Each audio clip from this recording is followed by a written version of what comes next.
10 lines on my favorite festival, Durga Puja.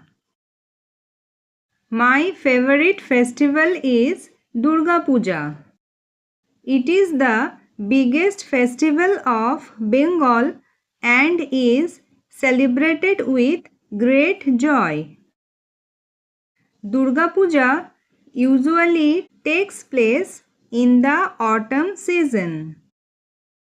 We worship Goddess Durga during these days. The streets are decorated with lights and pandals. People wear new clothes and visit pandals with friends and family.